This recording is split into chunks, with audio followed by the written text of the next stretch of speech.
ये कहानी आपको बहुत ही अच्छी लगेगी। खुद भी सुने और बच्चे को भी सुनाएँ। असुरों के हितैषी नारद। इस ब्रह्मांड में कहीं कोई बात हो और वह नारद जी के कानों में पड़ जाए और उसका प्रचार न हो, ये कदापि संभव नहीं है। उन्हें तो संचार तंत्र का आदि गुरु कहना अधिक उपयुक्त होगा। बैकुंठ लोक से चलकर नारद जी सीधे मथुरा के राजा अत्याचारी कंस के पास पहुंचे। कंस ने नारद जी का समुचित आदर सत्कार किया और उनके दर्शनों के लिए आभार प्रकट किया। कुछ पल शांत रहने के बाद नारद जी ने कंस से कहा, राजन, अब अत्याचार करना बंद कर दो, क्योंकि तुम्हारा वध करने के लिए तुम्हारी बहन देवकी के गर्भ से 8वीं संतान के रूप में स्वयं नारायण अवतार लेने वाले हैं। ये सुनकर कंस क्रोधित होकर बोला, यदि ऐसा हुआ तो मैं अपनी बहन देवकी को ही मार डालूंगा। नारद जी ने उसे समझाते हुए कहा, राजन, मूर्खता मत करो। अभी से बहन की हत्या पाप अपने सिर पर क्यों लेते हो? व्यर्थ में लोक निंदा के पात्र बनने से क्या लाभ? जब 8वां बालक होगा, तब उसका चुपके से वध कर देना। सभी बालकों को मारने से तुम्हें पाप लगेगा। ठीक है देवर्षि, आप जैसा कहते हैं मैं वैसा ही करूंगा, कंस ने उत्तर दिया। लेकिन उसी समय कंस के मन में नारद जी ने शंका और डाल दी। उन्होंने एक कमल का फूल मानकर उसे दिखते हुए कहा, राजन, इस कमल के फूल को देखिए, इसकी पंखुड़ियों को कहीं से भी गिना जा सकता है। फिर यह कैसे पता चलेगा कि देवकी का कौन सा पुत्र 8वां होगा? ये सुनकर कंस सोच में पड़ गया। ये तो आप ठीक कहते हैं नारद जी।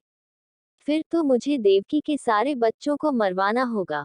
नारद जी ने उसे चेतावनी देते हुए कहा, मरवाना नहीं, मारना होगा।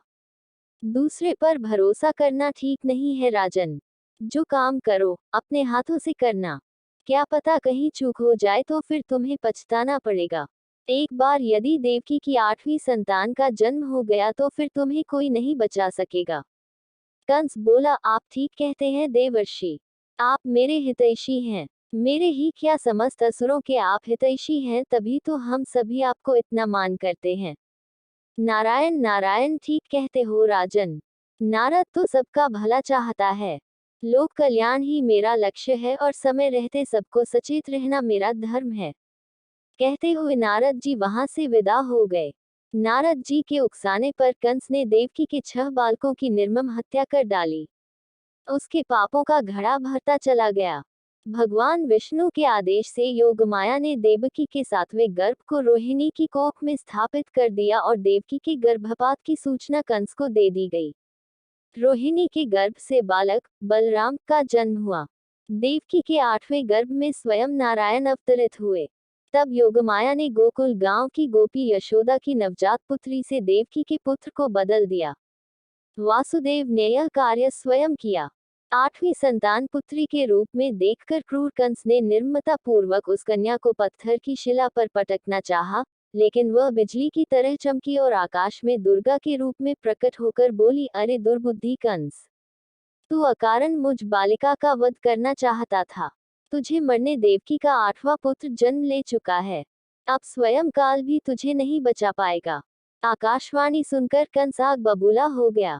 उसने अपने सहकर्मी प्रलंब और केशी दैत्यों को बुलाकर उसी दिन जन्मे अपने राज्य के सभी बालकों को मार डालने का आदेश दे दिया। परंतु वह यशोदा की गोद में खेल रहे बाल कृष्ण तक नहीं पहुंच पाया। कंस द्वारा किए गए तरह तरह के उपाय भी कृष्ण को कोई क्षति नहीं पहुंचा सके। धीरे धीरे श्री कृष्ण और बलराम जी किशोरी अवस्था में पहुंचे और जब कंस के अत्याचार बहुत बढ़ गए, तब श्री कृष्ण ने अत्याचारी कंस को सिंहासन से खींचकर मार डाला। आकाश से पुष्प वर्षा होने लगी और वाद्य यंत्र बज उठे। नारद जी ने भी वीणा पर स्वरों को छेड़ते हुए अपने आराध्य देव श्री नारायण का स्तुति गान करने लगे। आपको मेरी कहानी कैसी लगी कमेंट में बताइएगा और मेरी कहानी प्लीज़ लाइक और सब्सक्राइब करें प्लीज़।